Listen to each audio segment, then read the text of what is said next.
Gary Fawcett in Kuala Lumpur with the top stories on Al Jazeera. The United States says it's prepared to accept North Korea's offer of direct talks over its nuclear program. The move could signal a shift in Washington's policy towards Pyongyang. Previously, the Obama administration said it would only hold talks within the six-party process. North Korea had pulled out of negotiations in April in protest at the international condemnation of its then rocket launch. The 5 permanent members of the UN Security Council and Germany say they'll accept Iran's offer of international talks, even though Tehran insists its nuclear ambitions are non-negotiable. A US State Department spokesman said that if the talks were held, Washington would still bring up the issue of Tehran's disputed nuclear program.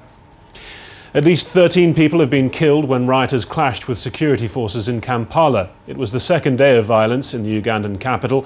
The tension centres on a land and power dispute between the government and leaders from Uganda, one of the country's 4 historical kingdoms.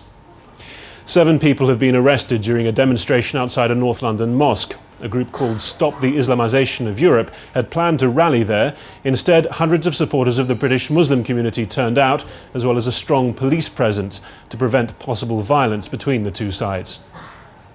Russia's Prime Minister Vladimir Putin has left the door open to return to the presidency, saying he hasn't yet decided whether or not to run in 2012. Dmitry Medvedev's current term ends in 3 years' time, and Putin says when that happens, the pair will decide what to do together. A trade dispute is building between China and the United States after President Obama's decision to impose import tariffs on Chinese tires. China's Ministry of Commerce has released a statement describing the action as a serious act of trade protectionism that violates commitments made by the US government at the G20 financial summit.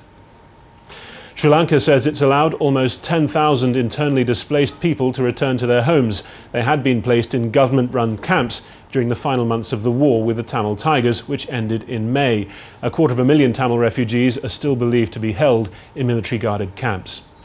Well, there's more all that on our website, aljazeera.net/English.